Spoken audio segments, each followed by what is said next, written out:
A partir de este instante vamos a trabajar en lo que yo les decía en la jerga de proyectos se conoce como el triángulo de hierro o la triple restricción. ¿Cuál es ese triángulo de hierro en proyectos? Cáncer, presupuesto y tiempo, plazos. ¿Vale? Eso es la triple restricción o el triángulo de hierro, así se conoce en la jerga de proyectos. Cuando estamos hablando de alcance en proyectos, el alcance pues no tiene una definición única, ¿cierto? No van a ustedes encontrar en la literatura una definición única y definitiva. Pero en general entendemos como alcance aquello que nos comprometemos a entregar. Eso es el alcance. O sea, debe establecer con claridad cuáles son los compromisos que se reflejan en términos de entregables. Yo les advertía eso por allá la primera vez que nos vimos. ¿Se acuerdan? Que en la jerga de proyectos contemporáneos la carreta se concreta a través de productos. ¿Cuáles son los productos que ustedes se comprometen a entregar? ¿Vale? Entonces el alcance tiene una estructura que la vamos a discutir ahora. Pero en concreto, ¿qué es el alcance? Aquello que el proyecto finalmente va a entregar. Eso es el alcance, ¿sí? A dónde nosotros nos comprometemos a llegar y hasta dónde nos comprometemos a llegar se refleja en términos de productos. ¿Qué productos nos comprometemos a entregar? En el mundo de los proyectos vamos a encontrar que existen tres tipos de alcances. El alcance conceptual, el alcance básico y el alcance de detalle. El alcance conceptual es el que queda reflejado en el documento técnico. Ese es el alcance conceptual. Entonces, hay un documento técnico que se supone usted presenta para soportar una propuesta, ¿cierto? Y que se lo aprueban, y eso que le aprueban usted ahí es lo que se conoce como alcance conceptual. El nombre no es un nombre silvestre, o sea, no es un nombre que alguien dice, ay, pongámosle un nombre, pongámosle conceptual, que queda bonito, conceptual. No, es porque se supone que este alcance debe reflejar el concepto. Esa es una cosa que yo insisto mucho en proyectos. Yo puedo hacer cualquier trabajo y sin embargo los resultados cambian si el concepto desde el que se mira cambia. Yo voy a hacer un trabajo por ahí con una comunidad y si el concepto es desde el trabajo social, probablemente los resultados son diferentes si el concepto es desde la psicología o desde la ingeniería o desde el derecho o de quién sabe qué cosa, ¿cierto? Los resultados finalmente son diferentes. Por lo tanto, el alcance conceptual tiene que ser eso, o sea, es un alcance que refleja qué vamos a hacer y qué vamos a hacer en términos de productos, concretando un concepto, el concepto desde el cual usted ha planteado una solución a un problema. Se supone que aquí lo que tengo es una solución a un problema y eso fue lo que me aprobaron, ¿cierto? Yo propuse, vea, aquí está este problema y yo le propongo esta solución y eso me lo aprobaron, ¿sí? Y lo que me aprobaron se concreta entonces en forma de productos y revela el concepto, por eso se llama alcance conceptual. ¿Ok? Entonces, eso tiene... Es el alcance que está aprobado, está en el documento técnico y la característica fundamental de este alcance es que se define a nivel de actividades. Entonces eso está enseguida creo, pero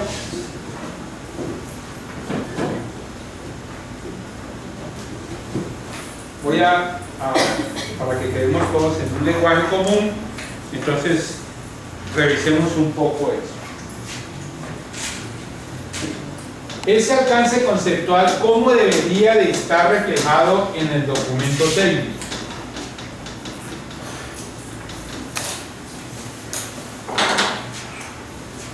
Entonces, ¿qué debería de tener ese alcance conceptual?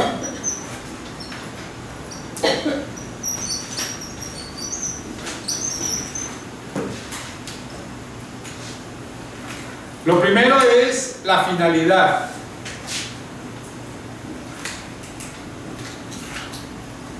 De la finalidad, o el fin, también le llaman en marco lógico, ¿cierto? La finalidad es el objetivo de largo plazo. En la finalidad, uno en el alcance refleja el impacto El impacto, es decir, ¿qué es lo que se pretende conseguir como impacto en el largo plazo con él? Recuerden que un proyecto en últimas, ¿qué es? Es una inversión que debe generar valor. Entonces este es el valor que se espera se genere en el largo plazo. Los que trabajan o han hecho proyectos de regalías, ¿sí?, saben que eso lo define por norma la política pública. Por norma. ¿Ok? Entonces, por norma, ¿qué quiere decir? Que se supone que este Estado colombiano es un Estado organizado. Se supone. Y la organización de este Estado se refleja a través de la política pública, ¿cierto? Entonces, la política pública, ¿qué tiene que decir? Ah, en salud vamos a trabajar en esto. En educación vamos a trabajar en esto. ¿Vale? Eso es la política pública. Y se supone que el Estado, desde la definición de la política pública, ¿qué hace? Alinea la inversión. Porque es lo mismo que le pasa a uno. Ninguno de nosotros tiene toda la plata que quisiera tener para tener todo lo que quisiera tener. ¿Listo? Entonces, todos tenemos que priorizar. En lo público, eso se prioriza desde la política pública. Se supone que los planes de gobierno, los planes de desarrollo deben estar alineados con la política pública. En lo privado, ¿cómo se organiza eso? Así como una pregunta suelta de martes por la tarde. ¿Ah? Con el plan estratégico. Se supone que las organizaciones privadas se organizan a partir de su plan estratégico, ¿cierto? En el plan estratégico, a la definición de sus objetivos estratégicos, estrategia y demás, lo que están haciendo es alinear la inversión. Decía, voy a trabajar en esto, en esta organización. Entonces, en lo público se alinea desde aquí, pero tiene que tener una finalidad. O sea, esto en el largo plazo, ¿para qué? Incluso, por ejemplo, aún en los proyectos pequeños que uno pudiese llegar a hacer con tiempo que uno le pide a la universidad, dice, no, solamente deme el tiempo. Eso debería estar alineado, ¿cierto? ¿Usted dónde se ve? Esa pregunta la hago muy a menudo, ¿cierto? Donde yo le iba a la gente, le digo, venga, ¿usted dónde se ve en 5 años? Lo que sigue es el objetivo general. El objetivo general. Entonces, recuerden que todo esto siempre tendrá un sistema de indicadores con metas, ¿no? No tengo que medir, bueno, ¿y cómo sé si se logró el objetivo general? Luego, ¿qué sigue? Todos y cada uno de los objetivos específicos. Por cada uno de los objetivos específicos, usted tiene que tener la siguiente información. ¿Sí? Entonces, ¿usted qué tiene que tener? Tiene que tener definida una metodología.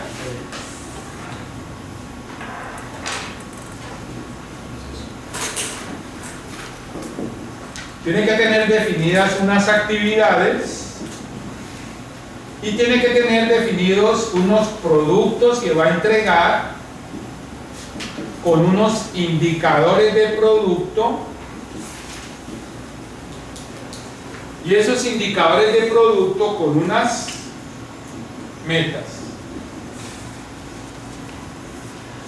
Ojo que esto es relativamente diferente de lo que ustedes tal vez conocen, ¿cierto? Que yo les he advertido varias veces con metodología de la investigación científica. ¿Se acuerdan que les he dicho que usualmente antes de definir esto en la metodología de la investigación científica uno define la metodología?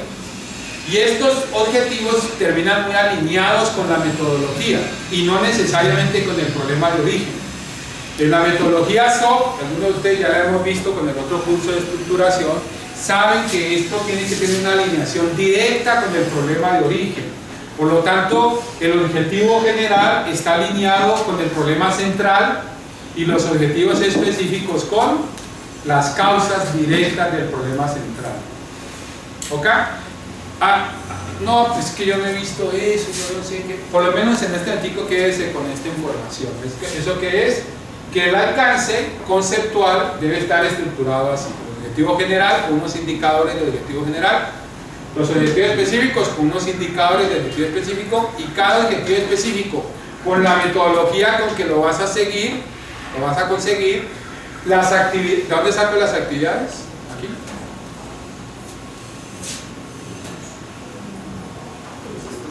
Precisamente la metodología. ¿Ok? Las actividades son los pasos que le son propios a la metodología. Y unos indicadores, unos productos con sus indicadores de producto. Yo les he insistido a algunos de ustedes que aquí hay varias formas de plantear esto, pero en general esta es la estructura. Entonces ya sabemos todos, todas en este momento que a esto le llamamos ¿qué? El alcance conceptual. Alcance conceptual. ¿Y este alcance conceptual dónde debe estar consignado entonces? En el documento técnico, ¿cierto? De la propuesta que a usted le aprobaron. Digamos que, dependiendo de los gustos de cada quien, pues esto puede cambiar un poco más, un poco menos y tal, pero en cualquier caso, esto es lo que debe aparecer en su documento técnico. Quiero preguntar lo de conceptual, estaría también un poco orientado a lo teórico conceptual. Si yo tengo la metodología y le voy a dar una... Eso, has conceptualizado la solución que le quieres dar al problema. Pero digamos el soporte teórico sería... Claro, es que fíjate que aquí cuando yo hablo de la metodología, ahí está todo. Aquí hay una diferencia también importante, ya que la intervención, apreciando tu intervención, ¿cierto? Cuando yo hablo de metodología, aquí estoy hablando de ¿qué? Del estado del arte, ¿cierto? De antecedentes, todo eso queda consignado allí. Aquí no, en este tipo de enfoques no se trabaja, por ejemplo, con metodología que ustedes le enseñan el marco teórico, el marco conceptual, el marco Marquitos Coll, Marco Antonio Muñiz, todos esos marcos, aquí no hay nada de eso. ¿Vale? Ahí todo esto queda metido en la metodología. Entonces, aquí en la metodología, que si vos tenés que definir un concepto, ¿cierto? Pues vos decirle, según fulanito de tal, ¡pum! Esto es. ¿Sí?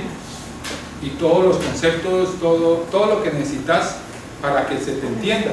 Porque esto, fíjense en cómo va a quedar alineado esto. Usted, con esta metodología, va a lograr este objetivo específico. Pero ¿cómo lo llevo a cabo? A través de estas actividades. ¿Y cómo me doy cuenta yo que este objetivo específico, siguiendo esta metodología, de acuerdo con estas actividades, ha terminado? Con los productos. Yo en un proyecto hoy, ¿cuándo he terminado? Cuando yo digo, aquí están los productos que yo me comprometí. Ojo que eso es hoy por hoy es uno de los grandes líos, de las grandes trampas en las que caen los investigadores. Porque en la jerga nuestra de investigación, nosotros aquí estamos acostumbrados como productos. ¿A qué? Al artículo de investigación, ¿cierto? A la ponencia, algo de capacitación si se puede, y no sé qué. Y resulta que usted dice productos a entregar, artículos. Pero resulta que aquí, en esto, nunca puso el tiempo necesario ni los recursos para escribir el artículo. Usted terminó su trabajo de campo y toda esa cosa, y a usted la universidad le dice, ay, qué bueno, ya acabaste porque terminó el trabajo de campo. No, la universidad o cualquier institución que le financie, ¿qué le va a decir a usted? A ver dónde está el artículo o los artículos que usted se comprometió.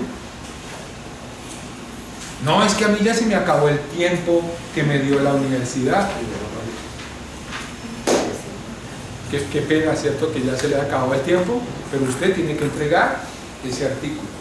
Y pónganlo en estos proyectos de CTI que se hacen ya a nivel de la universidad, pues es una jerga conocida. ¿Qué pasa cuando usted se va a la calle y busca plata de regalías o los fondos de financiación europeos? A usted no le reciben un artículo. Entonces, venga, aquí le traigo este artículo y quedamos tan paz y salvo. Pues no. Esto es la lógica que yo les he dicho, que tenemos que aprender todos a pensar, ¿cierto? ¿Cuáles son los productos que yo voy a entregar siguiendo esta metodología con cada una de estas actividades?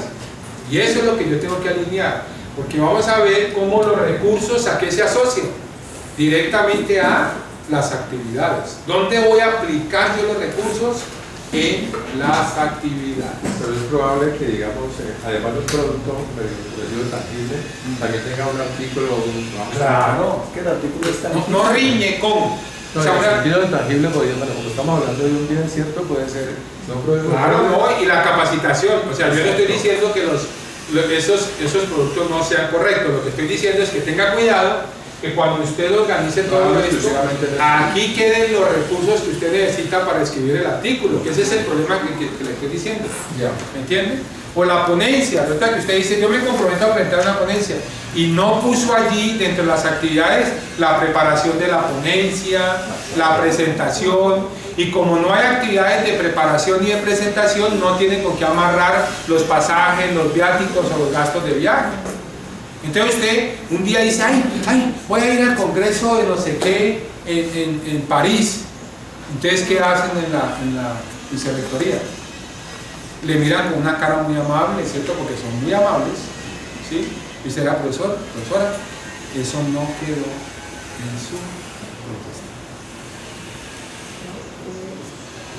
No, pero es que esta universidad, qué cosa tan horrible, cada vez estoy más decepcionado, no sé. A nadie le importa que usted tenga más decepción, ¿sí? Eso es parte del rigor con el que hay que manejar todas estas cosas. Ok, hasta ahí vamos. ¿Qué sigue? Hay dos apreciaciones más del alcance: el alcance básico y el alcance de detalle. Este alcance es un alcance de interés primordial al financiador, a quien le financia la propuesta que usted presenta, ¿vale? Luego este alcance lo tengo que bajar a un nivel que se conoce como alcance básico, que es el que vamos a ver enseguida cómo se hace, ¿sí? Este es el alcance que necesita el director del proyecto o quien va a gerenciar el proyecto para poder gerenciar el proyecto. Yo no puedo gerenciar un proyecto, y obviamente en cuanto que el proyecto es más grande, peor todavía. No puedo gerenciar un proyecto solamente con esta información. Esta información es muy gruesa y es necesaria para quien va a financiar, para quien va a autorizar los recursos, pero no es suficiente para gerenciar el proyecto. Esto lo tengo que desagregar a un nivel que ahora veremos, que es el que yo voy a utilizar como gerente de proyecto. Ese básico se hace ya en el momento de tener el proyecto, claro, como decimos, cuando ya se firmó el acta, empezamos con ese. Ahí iniciaría, dentro de la planificación, dentro de esa segunda fase, estaría empezar la planificación. Que empezás con la planificación del alcance, ¿vale? Aprovechando tu intervención, ¿por qué yo esto no lo hago acá? ¿Por qué? Si me dicen, les invito a refrigerio. Por la inversión de tiempo y de recursos. Claro, porque usted aquí no sabe si se lo van a aprobar. ¿Me entiendes? Entonces uno, preparando esto, está como en una especie de cuerda, ¿sí? Okay, que uno va con el nivel suficiente de detalle para que se lo aprueban, pero no con un nivel excesivo por si no se lo aprueban, porque le vas a dedicar muchísimo trabajo a una vaina que de golpe no te la aprueba. Que a nosotros justamente nos acaba de pasar eso con un proyecto que ya ahora aquí en el curso digo, nosotros llegamos casi que al básico. No, pues. Entonces, claro, y ahora uno siente, dice, esa inversión de tiempo tan lento, que estamos a esperar que el rector firme el jueves, ya, pasó jurídico, pero ahora es que uno dice, claro, nosotros en realidad no teníamos que llegar a ese nivel de detalle. ¿Vale? Y este es el gerente de proyecto, y luego sigue el nivel de detalle. Esto lo tienen que preparar los ejecutores directos, quien va a ir al piso a empujar y a mover. Fíjense, este es el que necesita el gerente de proyecto, este lo necesitan quienes ejecutan.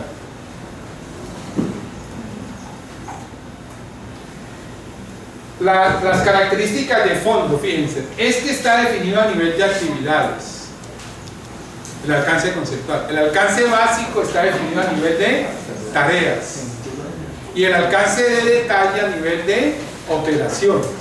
Por eso los horizontes se van restringiendo, ¿cierto? Mientras que este tiene un mayor horizonte, el horizonte que maneja pueden ser de semanas o un mes, 2 meses. Los que hacen la parte operativa, su horizonte es muy corto, ¿sí? Aquí se definen muchos detalles. Sí, yo les comento siempre que quienes más claro tienen todo esto es la gente de obra civil. Ellos llegan hasta, si ustedes ven algún día un civil, un ingeniero civil, un arquitecto, cómo detallan, van a ver que detallan para la construcción mucho detalle. ¿Por qué? Porque a mí se me puede paralizar una obra porque me falta una puntilla y no la planifiqué. ¿Me entienden? Entonces, por ello, ellos han desarrollado eso con una minucia, pero evidentemente yo no puedo hacer este alcance de detalle cuando todavía yo no sé si me aprueban o no me aprueban. ¿Vale? Nosotros en lo que sigue nos vamos a concentrar aquí, cómo se construye ese alcance de espacio. Entonces, hablemos de eso. Lo primero es que este alcance básico es parte de lo que se conoce como la línea base del alcance o la línea base del proyecto. Por eso les decía que se toma como referencia para la gerencia del proyecto, porque yo voy a mover mi proyecto desde el punto de vista del alcance de esa línea base. Entonces veamos cómo se hace eso metodológicamente. Lo primero, antes que cualquier cosa, es ponga en común, revise otra vez el alcance aprobado. Ustedes no se imaginan lo que uno se encuentra. Estos proyectos que son grandes, por ejemplo los proyectos de regalías, su estructuración puede tomar 1, 2 años. Yo he visto alguno por ahí que se echó 5 años de estructuración hasta que lo aprobaron. Imagínense lo que le pasa a uno por la cabeza a lo largo de 5 años.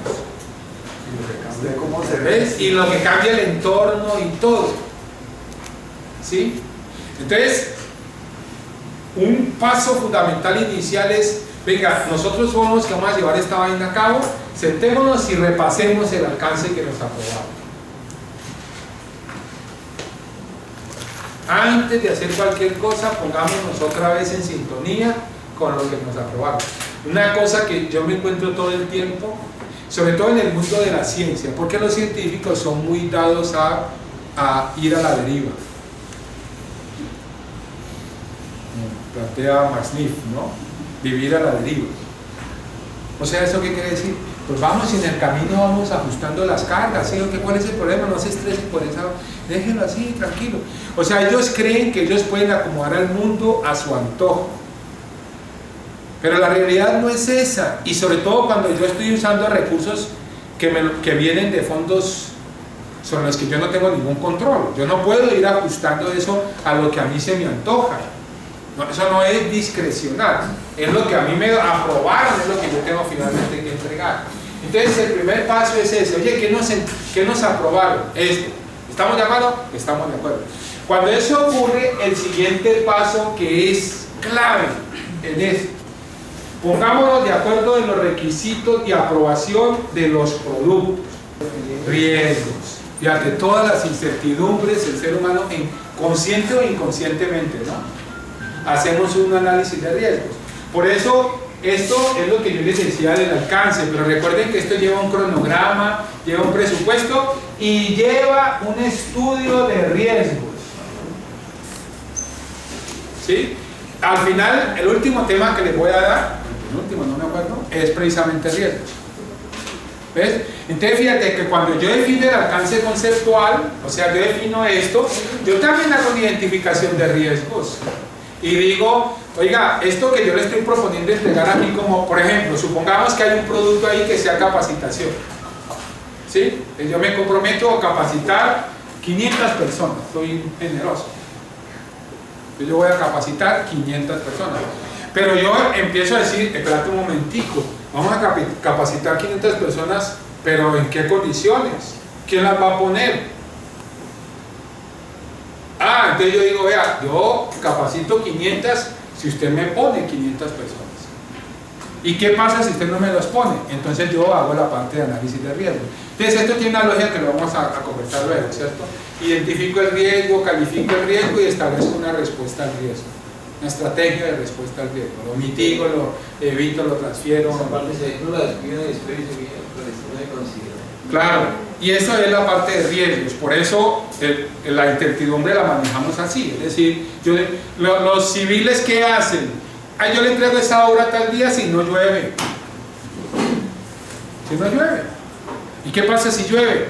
Tenemos que considerar unos tiempos adicionales o renegociar yo no sé qué cosa. Y eso queda identificado dentro de la propuesta. Me parece que aún así en el sector público eso es muy restrictivo, porque una cosa que yo también quiero insistirles, y esto lo veremos como digo luego, es que en cualquier caso todas las gestiones de riesgos cuestan. No hay ninguna respuesta a riesgos que sea de cachete. Todas valen plata. Todas. Yo quiero cuidar mi carro y ¿qué tengo que hacer? Primero, no meterme pues en líos. Y segundo, pues una póliza. ¿Sí? una póliza, o sea, todo cuesta. Cuando estamos hablando de riesgos, todo Claro, y cuesta. si no se considera, cuesta mucho más. Claro, y más todavía mucho.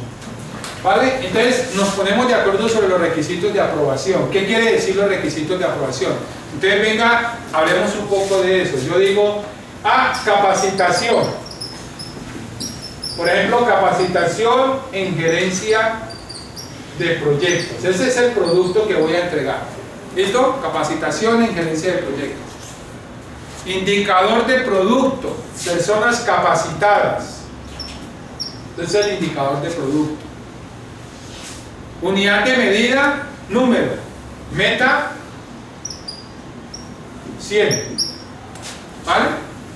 Entonces, mi producto es una capacitación en gerencia de proyectos. Definimos, ¿cierto?, que el indicador de ese producto son personas capacitadas, ¿sí? Y nos vamos a poner como meta 100 personas.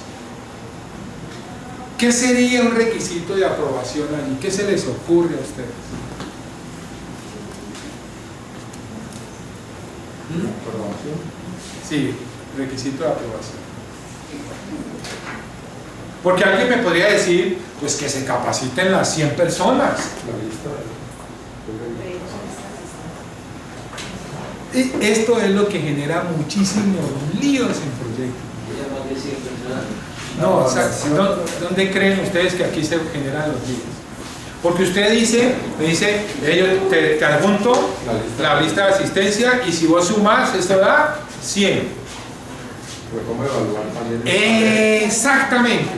Porque yo puedo estar pensando en que capacitación son 5 horas, 10 horas, es una capacitación con examen, es una capacitación con una prueba de no sé qué. Y parte de eso queda resuelto cuando uno se lo aprueba, ¿cierto? Pero hay partes que no. Cuando hablamos de esos requisitos de aprobación, de eso es que estamos hablando. Yo me voy a comprometer, yo tengo un producto ahora que es un modelo de operación por procesos. ¿Y qué está pensando usted a quien yo le voy a entregar ese modelo sobre lo que es un modelo? Yo siempre insisto en una cosa piensa el burro y otra el que lo arrea. Y a veces uno es el burro. O sea que hay alguien que lo está arreando a uno. Si en un curso como este tan sencillo, cuando terminemos el curso, vamos a tener una disparidad de conceptos de lo que fue el curso, ¿cierto? Algunos de ustedes decían, eso ya me lo sabía. Y es por el certificado que me dan. ¿Sí? Hasta otros que dicen, es que no tenía ni papa idea de esa vaina. Eso es, y es la realidad, así estamos todos. Entonces, este primer ejercicio es, los expertos, pongámonos de acuerdo. Recuerden que cuando yo hablo de esos requisitos, yo puedo hablar de requisitos como características finales de los productos.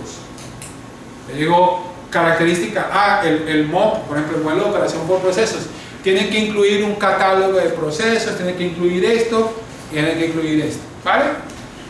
Yo puedo hablar sobre requisitos de los procesos técnicos y científicos, o sea, podemos ponernos de acuerdo. No, es que usted, para poder que me entregue eso, tiene que hacer 10 pruebas de laboratorio, ¿vale? Y además tiene que ser 9 con laboratorios nacionales y 1 con un laboratorio internacional. ¿Estamos? Son requisitos.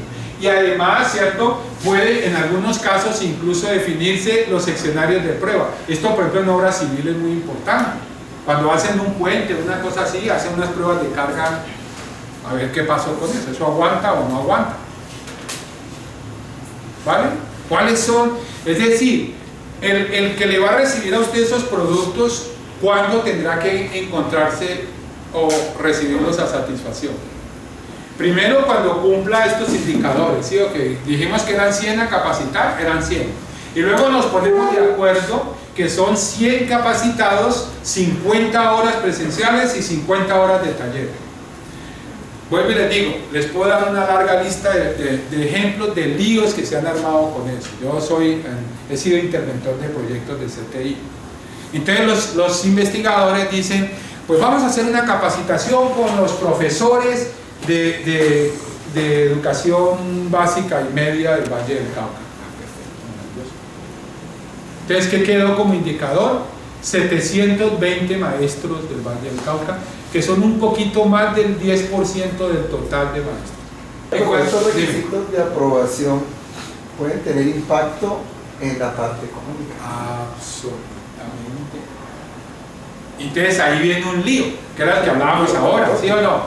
Porque resulta que yo había estimado que yo los podía capacitar con diplomados y que con los maestros, cuando yo les digo diplomados, todos me iban a decir, ¡wow! ¡Qué bien!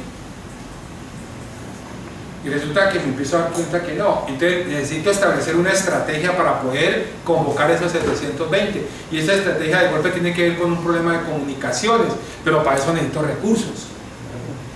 ¿Ven? A veces uno puede ajustar el proyecto y saca recursos de otra parte y los pone allí, ¿cierto? Otras veces no. Entonces te toca ir donde el dueño de la plata y decirle, ya no sabe la vergüenza que tengo yo, ¿sí? Pero eso no se puede. Y a veces pues te lo aceptan y a veces digo, pues usted se metió en ese lío. La Universidad del Valle pierde plata así, por meterse en chicharrones que los admiten simplemente por cuestiones de que en el camino nos ponemos. Y aquí al final de esta cosa hay una pila, ¿cierto? Llamado de atención. Pila, no confundir los requisitos de aprobación con las especificaciones. Los requisitos de aprobación nos ponemos de acuerdo los diferentes actores. ¿Ok? Las especificaciones, ¿quién las pone? Los técnicos. Esos son técnicas, especificaciones completamente que corresponden al ámbito de lo técnico. O sea, vuelvo a mi ejemplo del modelo de operación por proceso. Yo puedo decir, venga, un catálogo del proceso, sí. ¿Ok? Con esta estructura, sí. Eso yo lo puedo negociar como parte del proceso, ¿cierto? Pero especificaciones de carácter técnico, es decir, que si el tamaño de muestra para yo establecer la duración de una tarea es 20 o es 30, yo no puedo entrar a discutir eso con el dueño del financiador, porque se está metiendo en el campo de lo técnico. Cuando a mí me llaman a eso y se meten en el campo de lo técnico, entonces yo les digo, bueno, ¿y para qué me contrataron entonces? ¿Por qué no lo hacen ustedes? Si ustedes me van a decir cómo se tiene que hacer eso, pues hagan ustedes, ¿sí o no? Porque yo digo 30 y empezamos a discutir que si no son 30, que si son 40, entonces vamos a meter en una discusión que es de mi ámbito.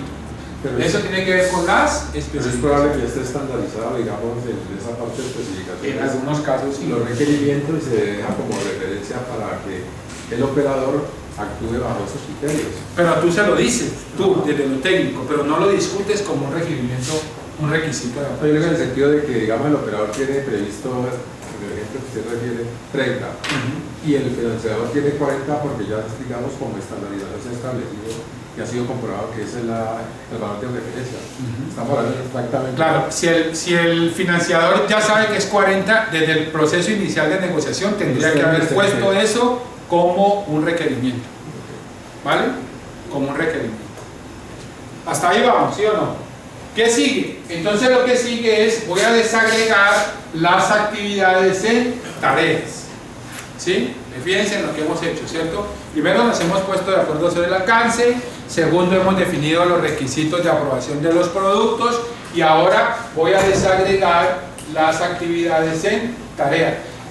Recuerden, es una de las características fundamentales de un alcance básico. El alcance se refleja en forma de tareas.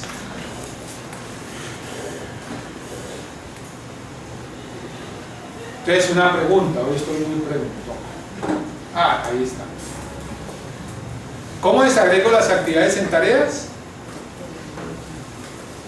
Pues siguiendo la metodología que yo tengo aquí. ¿Vale? Solo que la voy a definir con un mayor nivel de detalle. ¿Sí? Voy a bajar un poquito más de detalle. Entonces, en el documento técnico yo reflejé la metodología a nivel de actividades. Ahora voy a desagregar cada una de esas actividades en tareas. ¿Y cómo lo hago? Pues siguiendo la misma línea metodológica que me aprobaron. A veces se dice que no es como estratégico presentar ese nivel de detalle porque le pueden fusilar el proyecto, o sea, se le apropia. Sí, era la discusión que teníamos antes. Yo cuando presento la propuesta, yo no lo presento a nivel de tareas, es actividades. Es gruesa. Claro. Y le decía que las tareas es lo que yo como gerente de proyecto requiero para poder orientar la ejecución del proyecto. Entonces, una herramienta clave para hacer esto se llama la estructura de desagregación del trabajo. Vamos a ver ahora eso. En este momento, entonces, ¿qué tendría yo como la línea base del alcance? Tengo el alcance básico, que son los objetivos, objetivo general, objetivos específicos con sus indicadores y sus metas, las actividades, las tareas, los productos que se van a entregar, los requisitos que hemos definido asociados a todos y cada uno de esos productos, más la estructura de desagregación. Ustedes van a encontrar en la literatura que le llaman estructura de desagregación, estructura de desglose, de las dos formas de encuentro. En inglés simplemente es Work Breakdown Structure, ¿cierto? O sea, WBS. ¿Estamos? La estructura de desagregación del trabajo o la estructura de desglose del trabajo. En algunos casos esta estructura se acompaña, depende un poco de la complejidad de lo que uno está haciendo, de un diccionario. En ese diccionario se colocan entradas para las actividades y para las tareas, simplemente para decir qué entendemos nosotros aquí como esta actividad o qué entendemos nosotros aquí como esta tarea.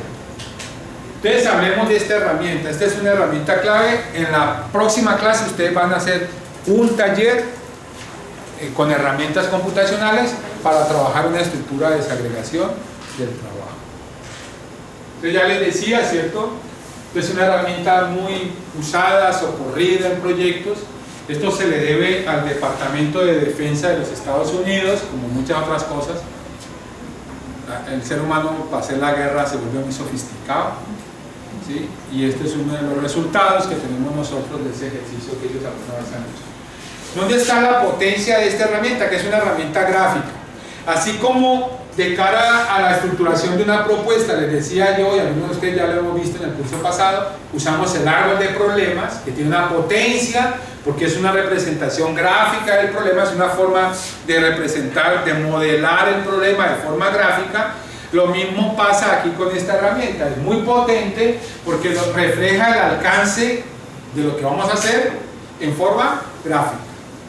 ¿Ok? Ahora les presentaré un par de ejemplos sobre eso. Una cosa, voy a irme a la estructura, es que ya vi por allá el refrigerio.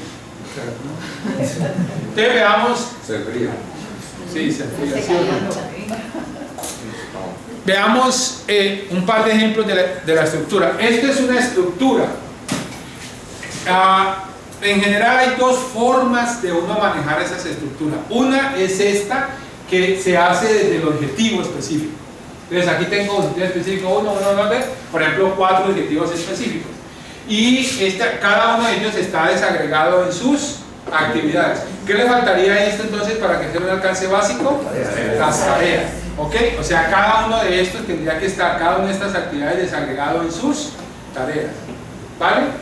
Una cosa que esta estructura de desagregación del trabajo es muy útil es para hacer algo que se llama un reconocimiento de la unidad lógica conceptual.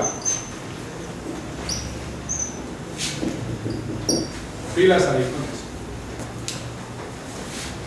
¿Qué quiere decir eso? A golpe de vista, a un experto, que yo le presente una estructura de desagregación del trabajo, tendría que ser claro que estas tres actividades son las necesarias ¿para qué? Para alcanzar este objetivo específico, ¿vale? Y que estos objetivos específicos que están aquí son los necesarios para alcanzar el objetivo general. Eso se llama unidad lógica conceptual. Es decir, que aquí esto refleje primero el concepto desde el que vamos a trabajar, ¿cierto? Y segundo, que aquí hay unidad, que no me queda faltando trabajo ni me queda faltando trabajo.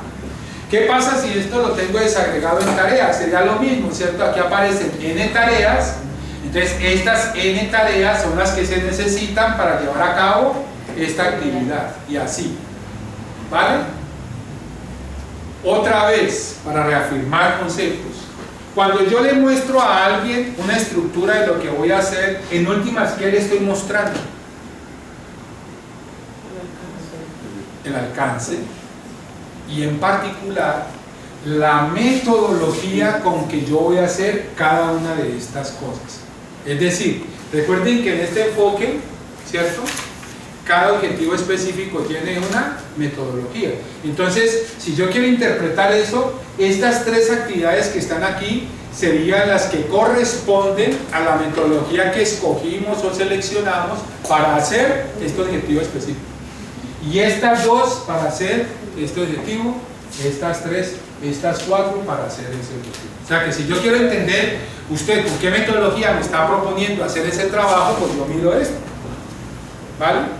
Y obviamente si ya aparecen las tareas, pues hay un mayor nivel de detalle, ¿vale? Eso se llama unidad lógica conceptual, ¿sí? Otra forma de presentar esto es por productos. Entonces, ¿qué tengo yo aquí? El producto principal que estaría asociado ¿a qué?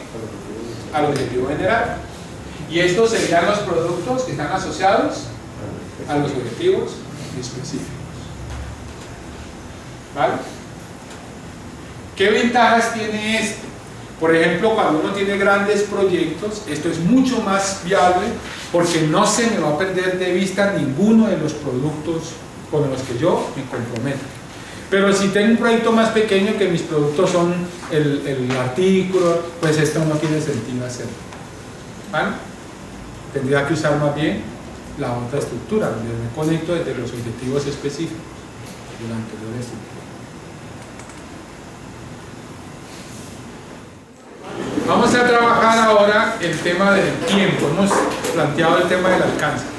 Ya les decía, la parte del taller lo van a hacer el martes, van a trabajar la EDT y van a empezar a trabajar el tema del cronograma, cómo se hace un cronograma con herramientas. El jueves, perdón. ¿Qué pasa cuando hablamos del tiempo? Así como el alcance, vimos que el alcance se definía como alcance conceptual, básico y detalle, el tiempo también tiene una estructura, ¿sí?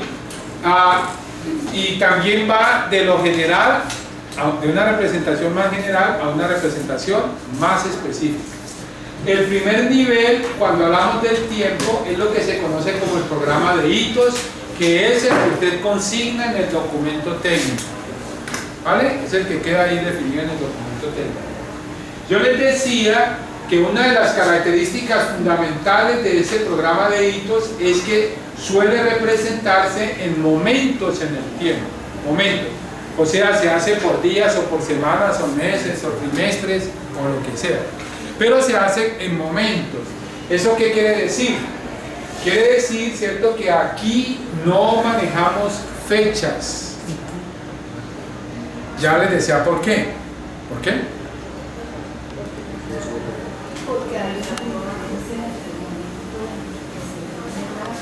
Porque no sé si me lo aprueben. Cuando me lo aprueben no sé cuándo comencemos, y ese es el gran problema cuando aquí se pone un cronograma. La diferencia entre el programa y el cronograma es en qué se maneja. Los programas se manejan en momentos en el tiempo, los cronogramas en fechas, ¿vale?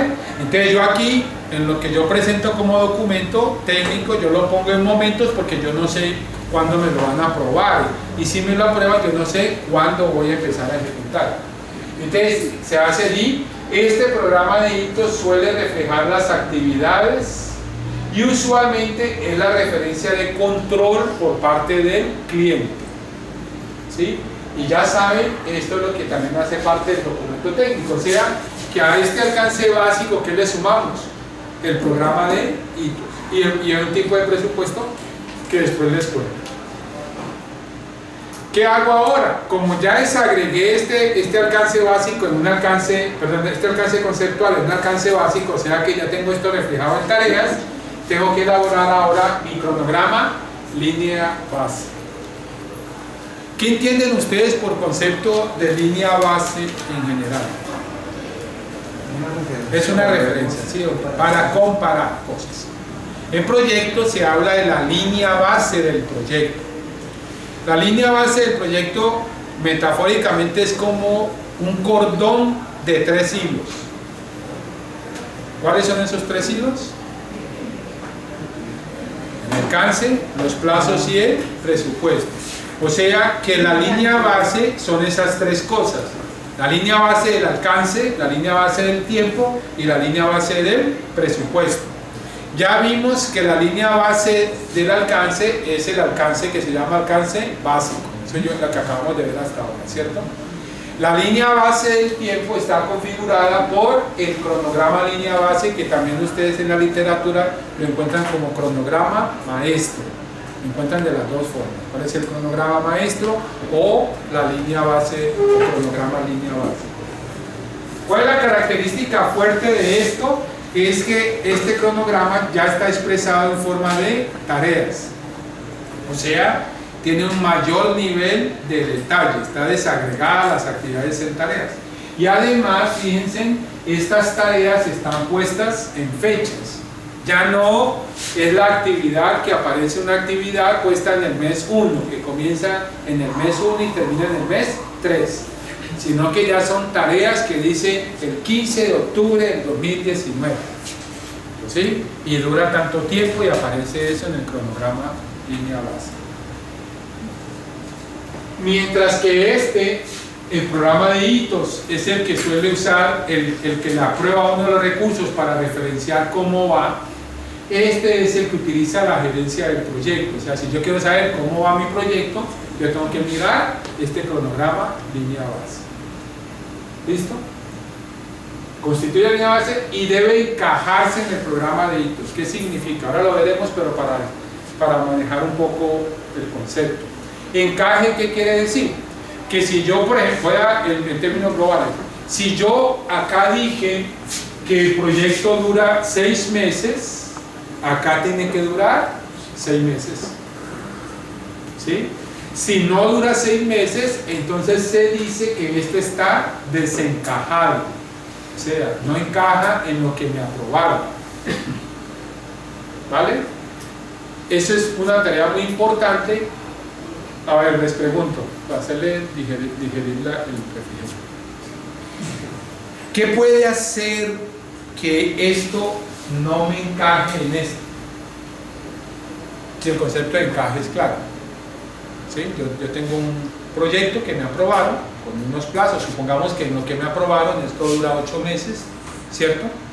Y yo luego lo desagrego y me puede durar 8 meses, que sería muy bueno, o me puede durar 9 meses, o me puede durar 10 meses, o me puede durar 5 meses, que es poco probable que así sea.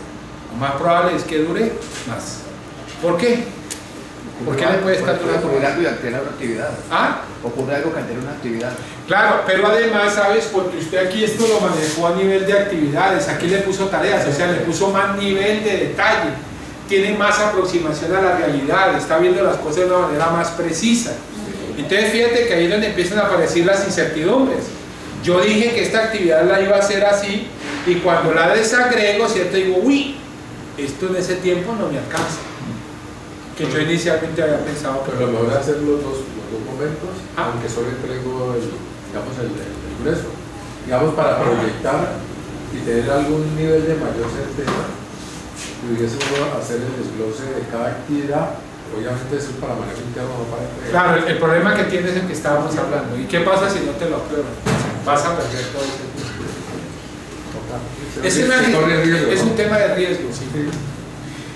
Si yo digo no, yo necesito estar seguro, lo desgloso en tareas.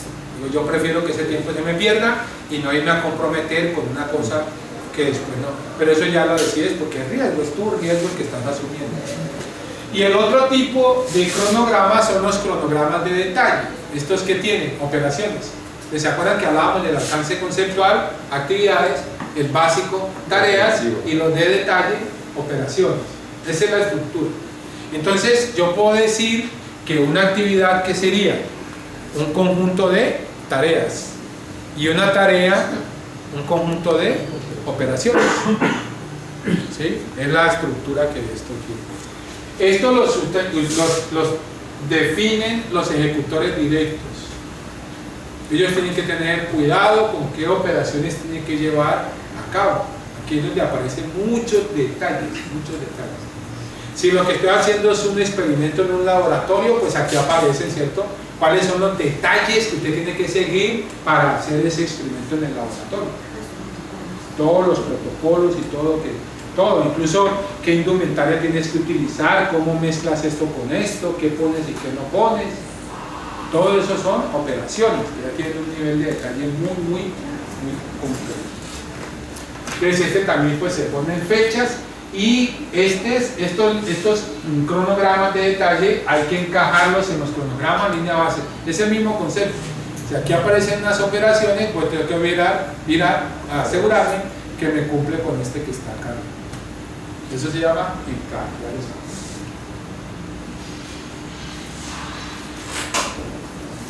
Bueno, entonces vamos a ver cómo se construye esto.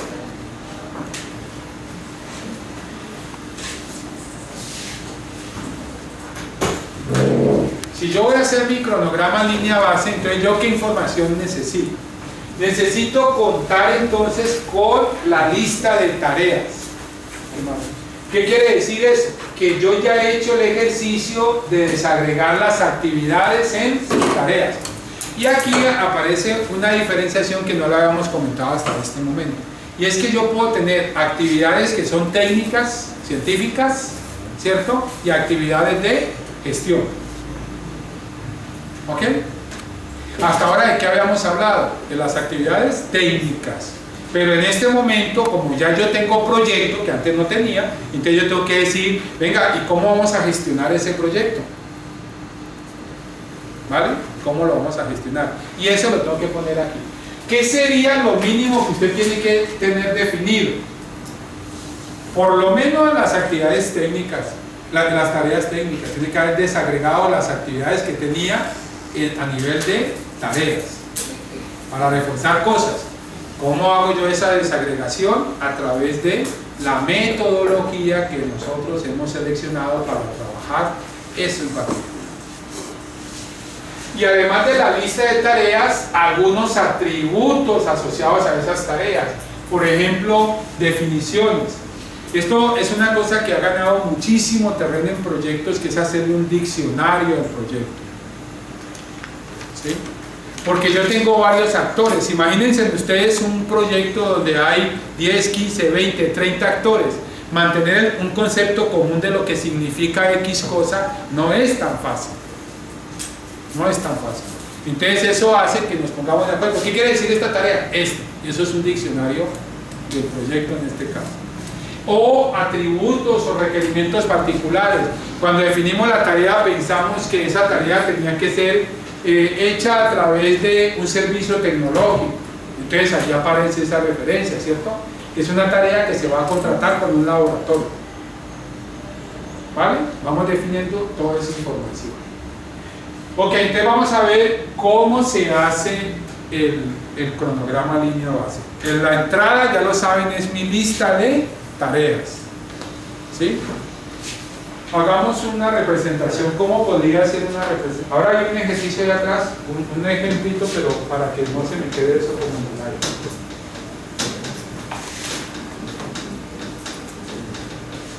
O más bien voy a adelantarme.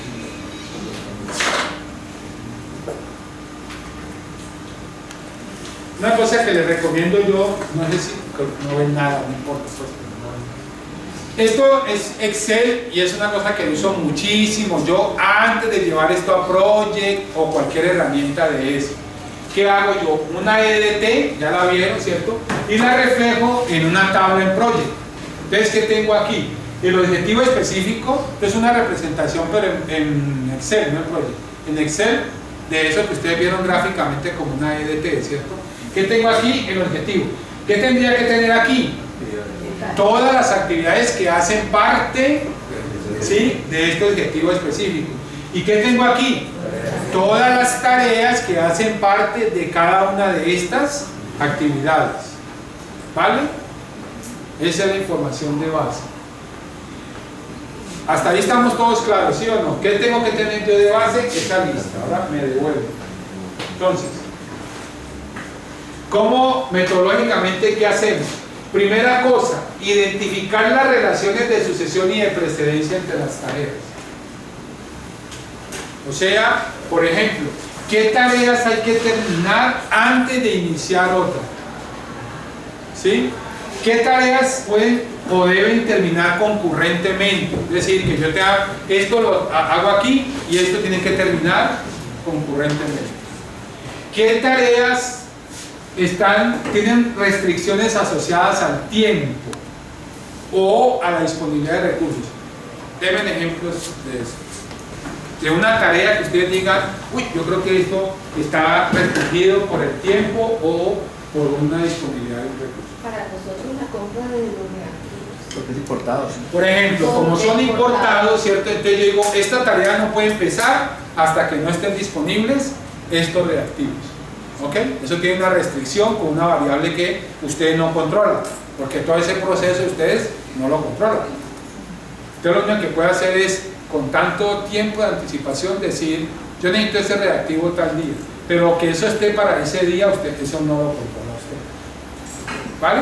¿Eso qué quiere decir? Que yo a esa tarea le tendría que poner una restricción que es temporal. Yo no puedo dejar esa tarea que empiece en cualquier momento, sino que le tengo que poner una restricción que está asociada al tiempo. Ejemplo, supongan que para traer ese reactivo se echan 30 días. ¿Vale?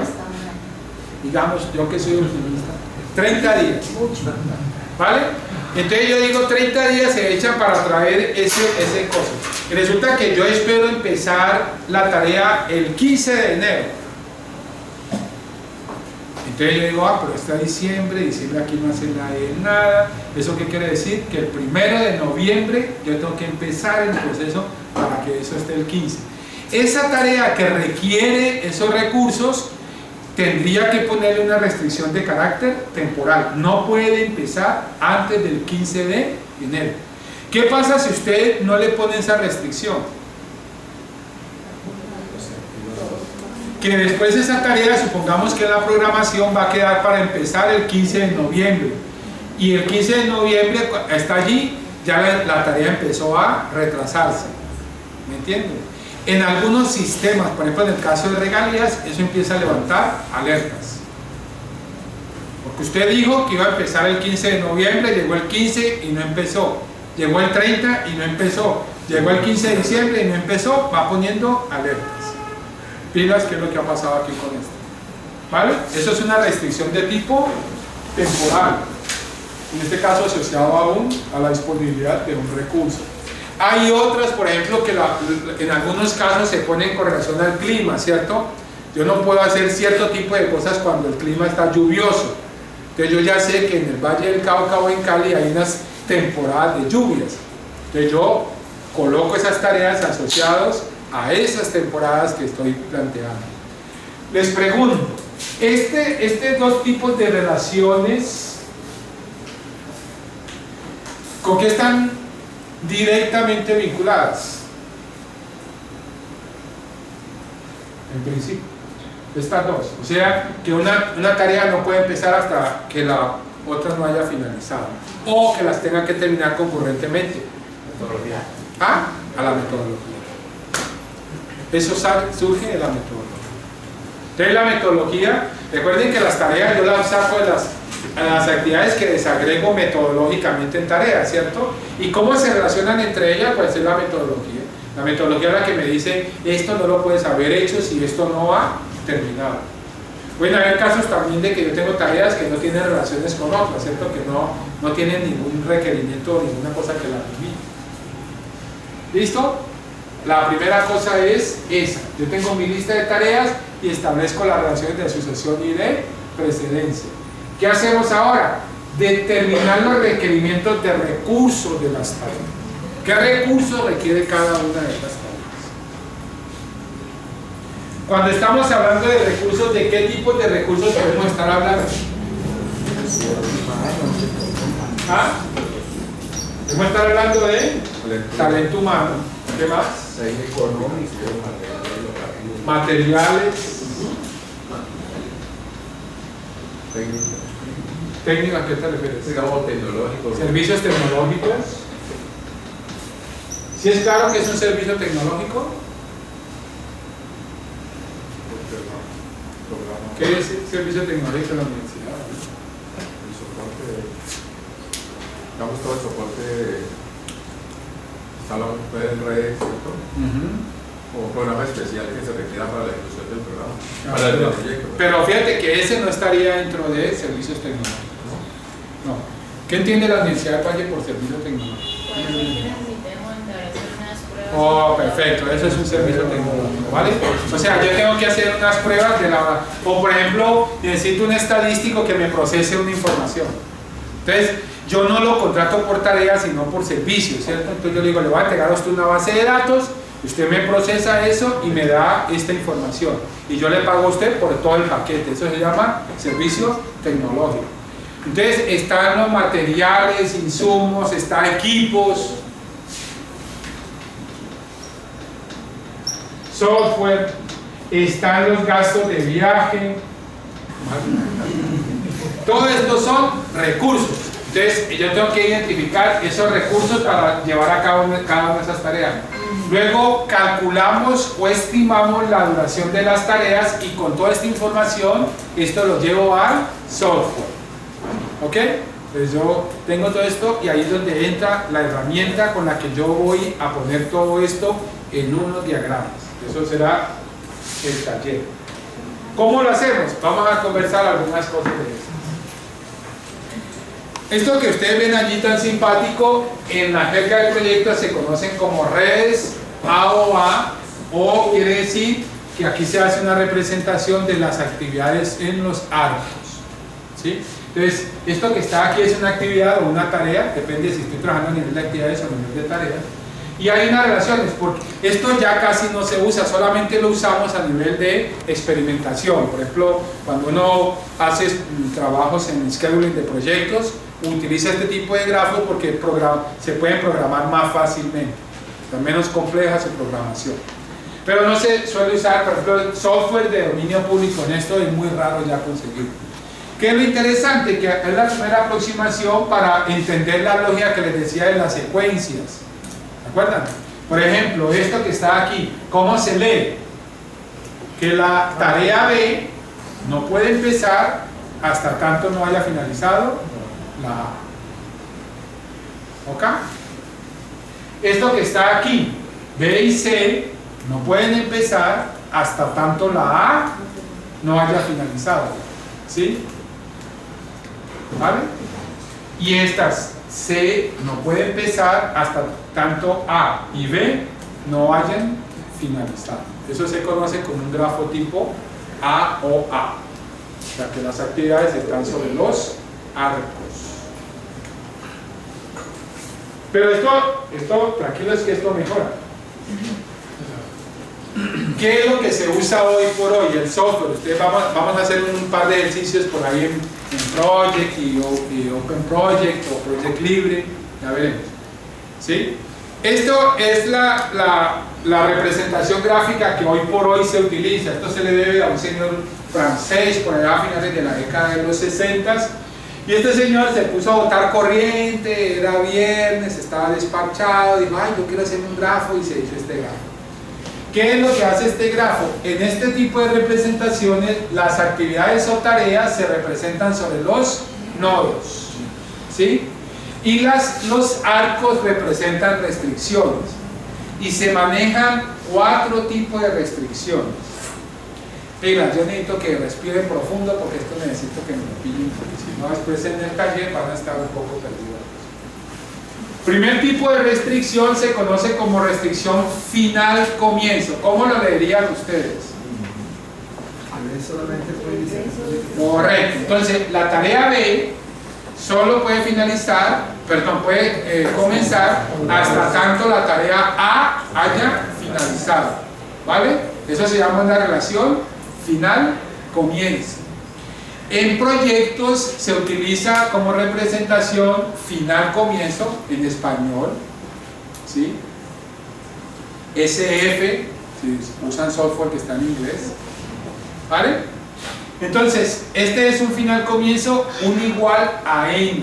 ¿Qué representa n? La cantidad de tiempo que puede retrasarse la sucesora después de que la predecesora haya finalizado. La locura. Sí, no, si n es igual a 2, ¿qué significaría eso? Que la tarea B solo puede comenzar hasta tanto hayan transcurrido 2 unidades de tiempo después de que la A ha finalizado. Eso es Nunca en tiempo literal, ni días, ni horas. una es finish. Entonces, ¿qué es lo que yo estoy pretendiendo aquí? Conectar la finalización de las 2 tareas. Si en este caso n es igual a 0, la pretensión sería que terminen simultáneamente. ¿Vale? Yo estoy pretendiendo, necesito que estas 2 tareas terminen al mismo tiempo. Y luego está esta, que yo sinceramente lo he pensado muchas veces, y digo que ese man, un francés de apellido Roy, lo que hizo fue que permutó la letra CF, le dio la permutación de 2 es 4. ¿Sí? Porque no tiene mucho sentido metodológico, es decir, que estoy conectando, o sea, es una representación redundante comparado con las anteriores. Estoy conectando el comienzo de la predecesora con el final de la sucesora. ¿Vale? Entonces, si n es igual a 0, ¿qué es lo que pretendo aquí? Que esta comience simultáneamente con la finalización de la sucesora. Y eso se pierde un poco la lógica. y se ve Acá. Veamos el orden. Las más utilizadas, ¿cuáles son? Final, comienzo. Esto es lo que más se utiliza, que ya les decía, es que voy a obligar a una que sea sucesora de la anterior. ¿Vale? En algunos casos ya menos se usa comienzo. Es cuando yo, usualmente uno usa, por ejemplo, un ejemplo clásico que yo me he encontrado, es que estas 2 tareas usan el mismo recurso, ¿sí? Pero este recurso es un recurso, por ejemplo, que se libera. Supongamos que esta tarea dura 20 días, ¿sí? La tarea A dura 20 días. Entonces, ese recurso va a estar 5 días en la tarea A y al 6º día pasa a la tarea B. Entonces yo le pongo una relación comienzo de 5 días, ¿sí? Para evitar que la B quede como que pudiese empezar simultáneamente con A. ¿Qué va a pasar en la práctica, en la realidad, si dependen de ese recurso? Que la B no podría empezar porque el recurso está comprometido con la tarea A. Entonces, para evitar eso, es que les pongo un comienzo, por ejemplo, igual a 5. ¿Listo? Y así estoy evitando. Miren, una cosa que yo creo que es la conclusión que tendríamos que ir sacando de esto. Yo, con mi cronograma línea base, ¿qué estoy intentando hacer? Representar el trabajo en el tiempo. El trabajo que vamos a llevar a cabo en el tiempo. Eso es lo que pretendo yo con un cronograma línea base. Si yo solamente veo el alcance ¿qué me muestra? El trabajo, pero no me muestra cuándo se va a hacer ese trabajo. Y lo que hace el cronograma es mostrarme cuándo yo pretendo llevar a cabo ese trabajo. Por eso, esto tiene que ser una buena representación de eso. Si eso no es así, si este cronograma no es una buena representación de cuándo usted va a llevar a cabo el trabajo, entonces usted no le va a poder hacer seguimiento y control a su proyecto. Y eso, les repito, para proyectos pequeños no hay problema, pero para proyectos grandes, cuando a usted le pregunten cómo va el proyecto, usted no tiene ni papa de idea de cómo va, ni tampoco sabe cómo encontrar una respuesta a eso, pues eso es una desgracia casi infinita. Usted no sabe para dónde voy. Y vuelvo y le digo, cuando el proyecto es un proyecto de 20 millones, Dios, que yo arreglo aquí en la universidad, algún día lo termino y a mí el jefe del departamento me hace mala cara, pero tampoco me importa.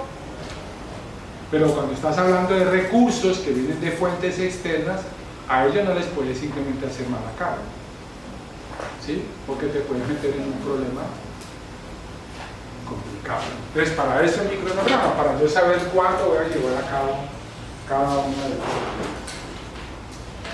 Algunos detalles para tener en cuenta. Entonces ya les decía, ¿cierto? Estas relaciones de sucesión y de precedencia pueden ser obligatorias, o sea, generadas por la metodología acordada. ¿Obligatoria qué quiere decir? esto no puede empezar hasta tanto esto no haya finalizado, no hay manera, metodológicamente tiene que ser así. Yo no puedo pintar este salón si antes no he rezado. Hay gente rara también, ¿no? Pero en general, ¿qué es lo que se espera? Que yo rezar, ¿es cierto? No sé qué y tal, y después de eso, pinto. ¿Vale? Es una lógica elemental. ¿Por qué? Porque la técnica de pintar me exige eso. ¿Sí? Entonces esas surgen de la metodología. También hay relaciones discrecionales, como la que yo les decía ahora. Por ejemplo, yo ya sé que la importación de eso toma 3 meses. Entonces, ¿qué hace uno?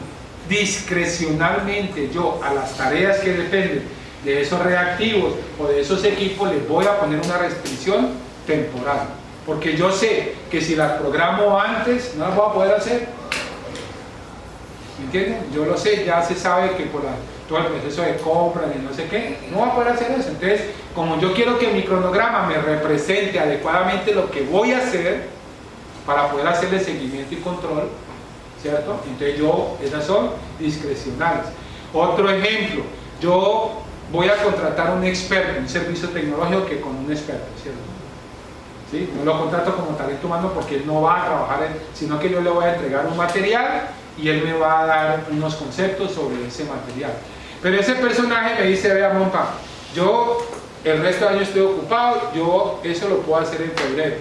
O sea, esa tarea que tiene que ver con ese servicio tecnológico, yo le tendría que poner una restricción discrecional, y es que esa tarea no la puedo hacer sino en febrero, porque es cuando tengo a este señor o señora disponible.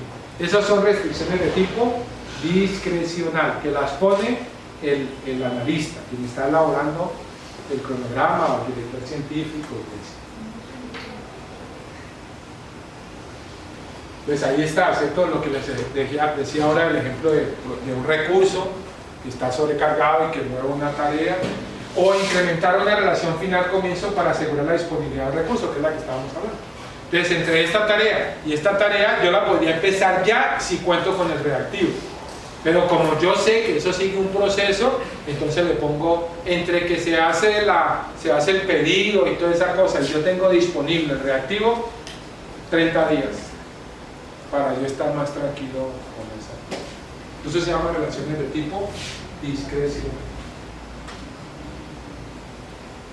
¿Hasta ahí vamos o no? ¿Qué tengo yo en este momentico? Aparte de un cansancio tremendo. Entonces tengo un conjunto de tareas y tengo las relaciones entre esas tareas. ¿Qué sigue? Tengo que determinar los requerimientos de recursos por cada una de las tareas.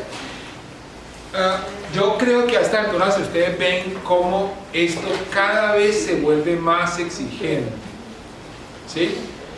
Y no puedo hacerlo de una manera silvestre, cualquiera, ¿cierto? Usted le dice al monitor o a la monitora, hágale, póngale unos recursos a eso, a la maldita sea. Porque eso es lo que les digo, que es el camino más corto a meterse en un lío bien complicado. Bien complicado. ¿Qué vamos a hacer aquí? Vamos a identificar qué recursos necesito yo para llevar a cabo mis tareas, esas tareas que hemos definido previamente. Tengo que definir esos recursos en detalle y especificidad. Esto, por ejemplo, en el caso de lo público, eso cada vez se vuelve más y más y más y más estricto. ¿Ok?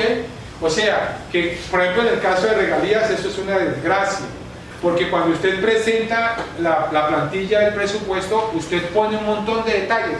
Entonces usted pone ingeniero industrial con 5 años de experiencia en logística de puertos. Eso es lo que usted pensaba que necesitaba, ¿sí o qué? Y luego cuando usted está haciendo esto dice, uy, no, eso yo lo necesito en logística, pero no en logística de puertos. Friquis mortis, tuki tuki. Porque usted le aprobaron eso de un ingeniero industrial con 5 años de experiencia en logística de puertos. Entonces, ¿usted qué tiene que hacer? Tiene que ir a la interventoría, ¿cierto? Y convencer al interventor que no era 5 años de logística de puertos, sino en logística de no sé qué. ¿Vale? Y usted puede ser que tenga buenas migas con el interventor y la interventoría le diga, ah, listo, y hacemos un acta, ¿cierto? O la interventoría le diga a usted, ¿para qué es tan bruto? ¿Entiende? ¿Listo?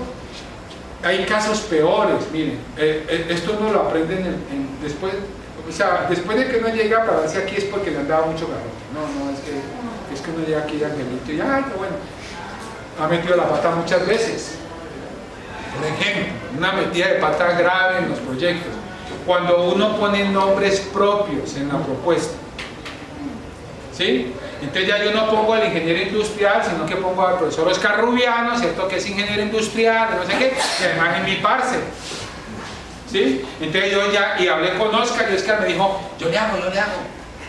Llega la hora de empezar todo el trabajo y Oscar me dice, oye, compa, vea, yo ahora estoy, vea, Rick and Mortis, pero yo te recomiendo a fulano o a fulana que lo pueda hacer bien.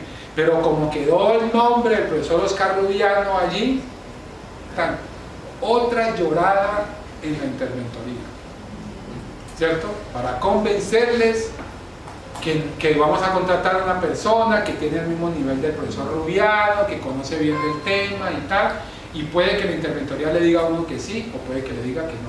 Entonces una recomendación aquí es cuando uno está por allá arriba definiendo recursos, y aquí la especificidad es la que se requiere para el momento como tal, ¿sí? Cuando yo presento la propuesta, yo no pongo nombres propios, porque yo no sé a quién voy a contratar, pongo perfiles, lo que yo requiera, ¿cierto? Pero no puedo poner nombres propios, ¿ok? Incluso aquí solamente coloco nombres propios y ya yo sé que eso va a misa, pues que ahí no hay ninguna posibilidad de que esa vaina se me vaya a enredar. ¿Listo? Aquí aparecen, por ejemplo, a ustedes les van a pedir o les han pedido especificaciones de equipos. Entonces, nota que usted pone esas especificaciones y las tiene que acompañar ¿de qué? De una cotización.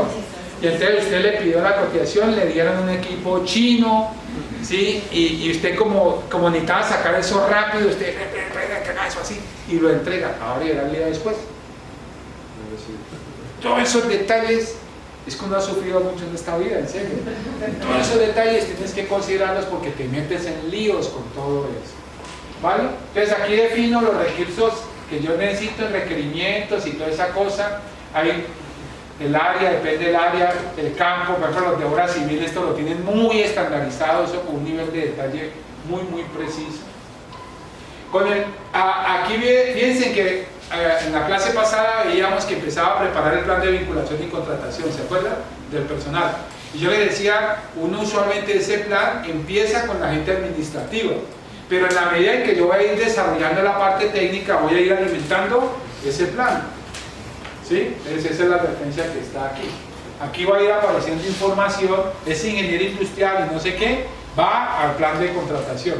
Porque puede ser el profesor Rubiano, que ya es un profesor nombrado y que participaría del proyecto tal vez, o una persona que viene de la calle que lo voy a contratar a través de una orden de prestación de servicios. Y con toda esta información de los recursos elaboramos, aparte del plan de vinculación y contratación, que este sería de ¿qué tipo de recurso? Talento humano. Tenemos el plan de compras y disponibilidad de recursos, que es todo lo demás, ¿cierto? Equipos, espacios, oficina. Ahí aprovecho para hacer un pequeño paréntesis. En proyectos de un cierto tamaño es muy importante que el proyecto tenga oficina. No sirve la oficina del proyecto. Eso ya está estudiado, miren, eso le da identidad a los proyectos. O sea, es como que a uno le pregunte, ¿vos dónde vivís? Y dice, no, donde me agarre la noche. Así pasa un proyecto que no tiene un ámbito de reconocimiento, ¿me entienden? Que le es propio. Es que esta es la oficina del proyecto. ¿Vale? Y eso, vuelvo y les digo, pues para un proyecto de 20 millones, pues la oficina del profesor, ¿sí o qué? Pero para proyectos más grandes se necesita considerar esos espacios. A la gente le da sentido de pertenencia a eso, saber que voy para la oficina del proyecto. ¿Vale? Entonces, todo eso tiene que quedar aquí.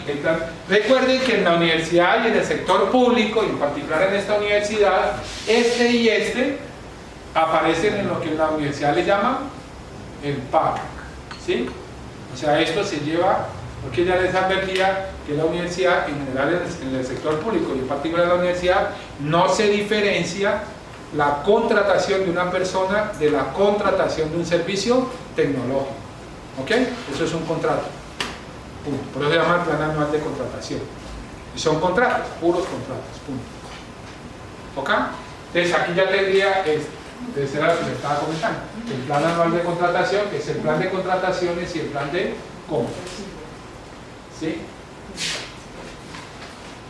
Y esta es una planillita que les decía, yo la uso, si les interesa, las envío para que la tengan por ahí de referencia. Entonces, fíjense qué es lo que aparece en esta planilla, que es la que uso yo, aparte de la EDT. Todo esto lo llevo a la EDT cuando lo tengo que presentar al público, ¿cierto? Para que ustedes me entiendan de qué estamos hablando, les uso la EDT. Pero mi trabajo, yo uso mucho estas sábanas en Excel. ¿Qué contiene esto? Ya esto se los había explicado, ¿sí o no? Las tareas hasta aquí. ¿Qué sigue? Las relaciones entre las tareas.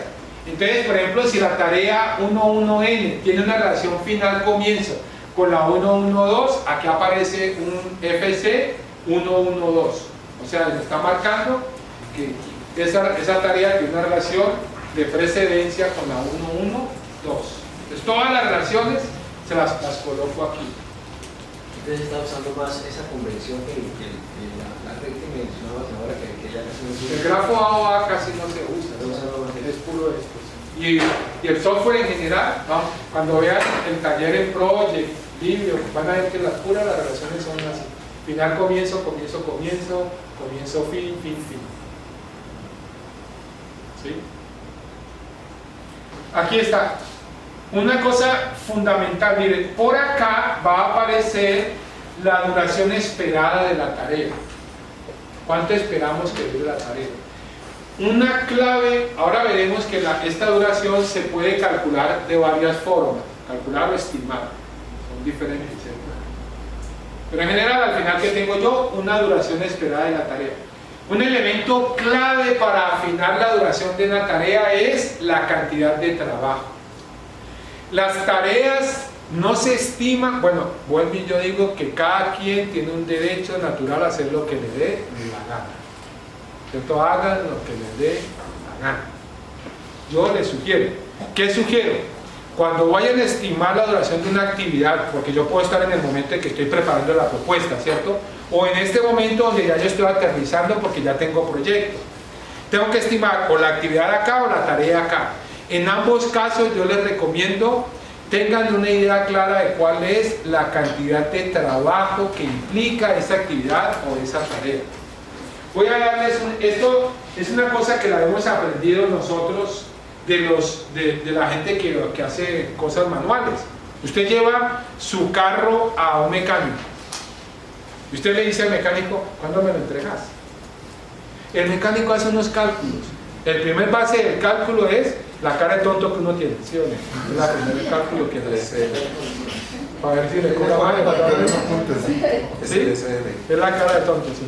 Pero aparte de la cara de tonto, él dice: a ver, ¿qué es lo que tengo que hacer? Me echo 4 horas haciendo eso. Pero tengo 3 trabajos más. Eso se lo entrego mañana por la mañana. Pero él tuvo que hacer un estimado de la cantidad de trabajo que le implica poder resolverle el problema que su carro tiene. Usted va, en mis cursos siempre les doy este ejemplo porque ayuda mucho a entender con facilidad esto. Yo voy a pintar este salón y yo traigo aquí un pintor. El pintor entra y yo le digo: allí, ¿cuánto tiempo te tomas pintando esto y cuánto me cobras? ¿Qué hace el pintor? Valora la cantidad de trabajo, que en este caso lo mide en área, metros cuadrados. Y con esos metros cuadrados se empieza a afinar cosas. Supongamos que aquí hay 20 metros cuadrados. ¿Y él qué afina?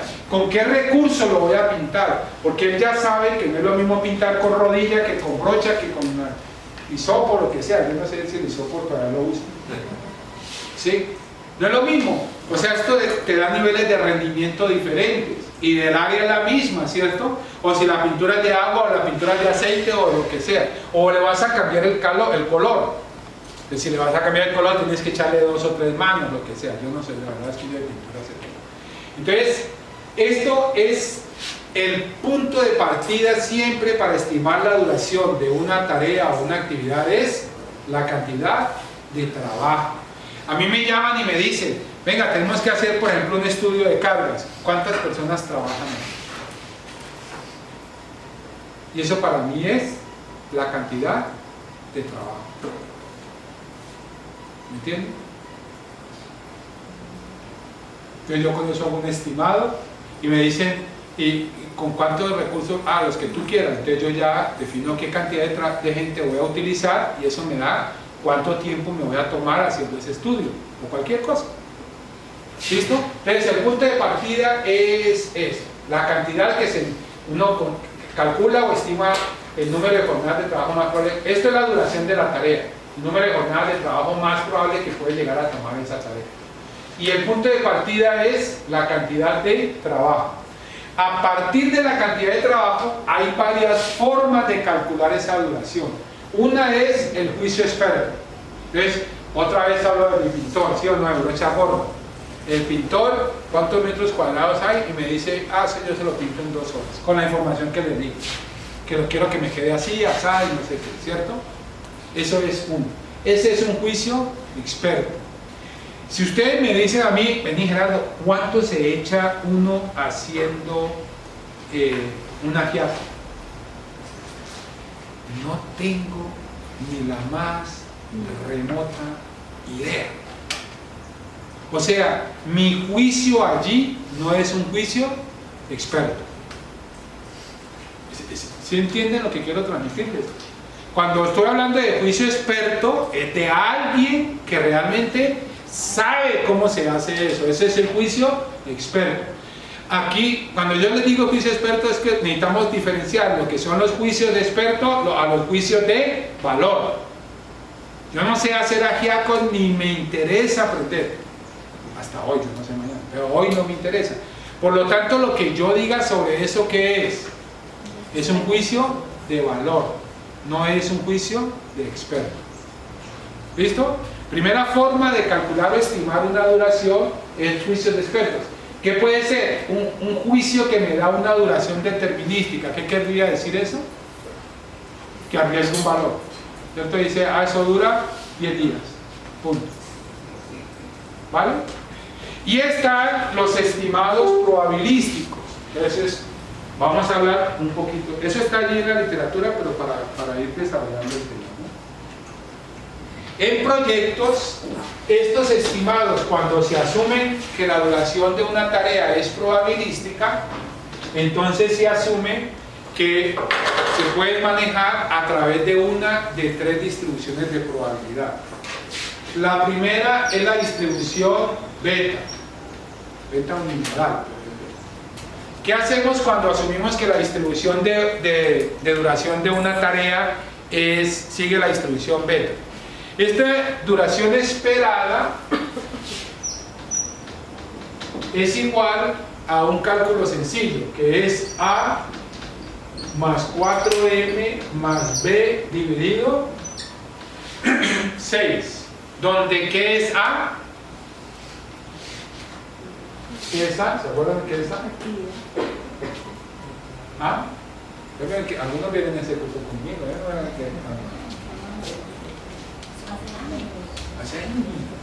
A es la duración mínima o la duración optimista. Entonces, esa tarea dura 5 días si todo va.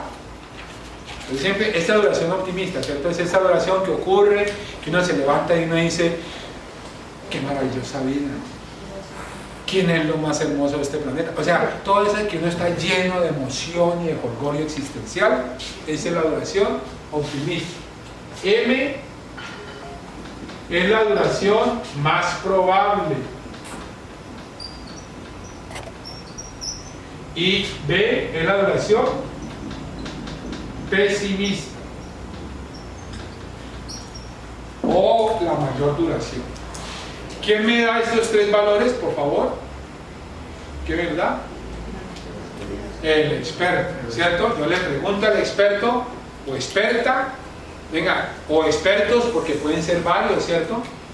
Vamos a mirar esta tarea, cuánto puede durar. Entonces, ya sabe, puede ser un estimado determinístico, que sería un valor, me da un valor, me dice, eso dura tantos días. O podemos pensar que la duración es probabilística y entonces asumimos la distribución. ¿Ven? Y entonces el experto o la experta, ¿qué valores me tendría que dar? 3 valores. ¿Sí? La duración mínima, la más probable y la pesimista o mayor.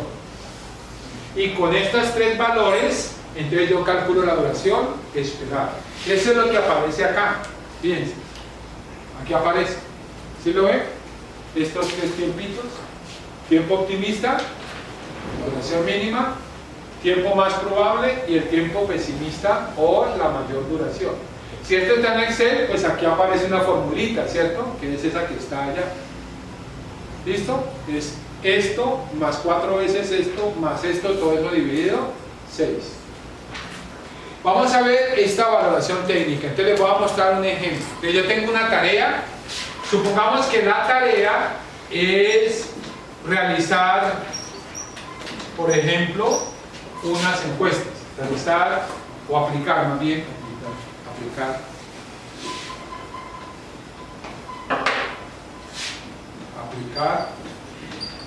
encuestas. ¿Ok? Y supongamos que la cantidad de trabajo son 100 encuestas, por ejemplo. ¿Listo? Cantidad de trabajo, 100 encuestas. ¿Listo? Voy a usar números fáciles para calcular esto fácil. Entonces yo digo, venga, ¿qué recurso vamos a utilizar para aplicar estas 100 encuestas? Entonces decimos, vamos a utilizar un encuestador senior. O sea, es un individuo que ya tiene experiencia aplicando encuestas. Y por el diseño de la encuesta, o sea, por número de preguntas y no sé qué, yo, que soy el experto, digo, con ese diseño de esa encuesta, un encuestador experimentado se va a echar 1 hora por encuesta. Pues espero que se demore 1 hora por encuesta. ¿Cuánto dura la aplicación de esas encuestas? 100 horas. Entonces multiplico 1 hora por encuesta por las 100 encuestas. O sea, yo puedo decir que esta tarea dura 100 horas. Pero resulta que yo estoy midiendo el tiempo en días. O sea que yo necesito saber esta encuesta cuánto tiempo toma, pero no en horas, sino en días. Díganme cómo lo convertirían ustedes. Esta tarea en días. ¿Qué elementos claves para resaltar allí? 1, clarísimo, tengo que tener la cantidad de trabajo. ¿Sí? Tengo que saber cuántas encuestas vamos a aplicar y eso es la cantidad de trabajo. 2, tengo que haber definido ya qué cosa, el recurso. 3, tengo que tener una idea bastante clara de la encuesta que se va a aplicar. Y con esa información es que yo, ¿cuánto da 100 dividido 8? 12. Entonces, yo sé que esto va a durar 12.5 días. Sí, la tiempo en toda la encuesta. Claro, fíjate que allí hay unas tolerancias y toda esa cosa, que eso es lo que uno también calcula, ¿cierto? Yo digo, claro, esto es lo que este personaje se demora, pero aquí yo estoy asumiendo que cada vez que va a un encuestado, ¿cierto? El encuestado lo atiende con mucha emoción, ¿sí? ¿Cómo? Y los 100 encuestados están todos aquí en el campus de San Fernando y todos con una, haciendo fila para... Y eso es lo que hace el experto. Fíjate que el experto es el que tiene que hacer esas preguntas. Vení, y estas personas están todas en un mismo lugar. Y son qué tipo de... Y ahí es donde dice 12.5 no lo hace nadie. ¿Vale? Y entonces es donde empieza a corregir esta duración, ¿sí? Con elementos adicionales para llegar finalmente y decir ¿sabes qué? Esto dura 30 días. ¿Sí? Porque ahí estoy incluyendo los desplazamientos, que la gente la atiende, que no la atiende, que se le perdió la encuesta, ¿qué pasa? ¿Sí? No la grabó, lo que sea. ¿Ok? Eso es esto. Entonces la primera opción, juicio experto. La segunda, calculo la duración a través de una información de este tipo. Y la tercera, me devuelvo. Yo digo, esta tarea de las encuestas tiene que durar 20 días. ¿Sí? ¿Y ahora qué dirían? El número de encuestas sigue siendo la misma, ¿sí o no? 100. Pero por la programación que tengo, la aplicación de esas 100 encuestas tiene que durar 20 días. ¿Qué harías ahora? ¿Cuántos recursos? ¿Vale? Entonces yo digo, si yo necesito que esto dure 20 días, un solo encuestador en condiciones óptimas, ideales, echa 12 días. 2 encuestadores en condiciones óptimas me lo sacaría, sí, pero las condiciones no son óptimas, entonces voy a poner 4 encuestadores. ¿Ok? Para que eso me dure 20 días. Fíjense en cómo hemos ido desde el juicio experto, en el que el experto establece cuánto dura a puro ojímetro. Después de eso se definirán qué recursos. Este segundo caso en el que los recursos, la duración se hace desde los recursos que se están disponiendo, ¿cierto? Y un tercer caso que es cuando yo digo, y a veces a mí me ha pasado eso, que esa tarea tiene que durar tanto tiempo, porque si no se me desbalancea mi cronograma. Entonces ahí me devuelvo a que dure eso, cuántos recursos necesito disponer para que eso dure eso. ¿Sale? Al final, ¿qué tenés? Tenés toda la información necesaria. Pues me voy a devolverme acá. Tenés esta planilla ya lista. ¿Qué es lo que tengo aquí? Las tareas, las relaciones, la cantidad los recursos. Entonces aquí aparece, en vez de talento humano 1, ¿qué aparecería?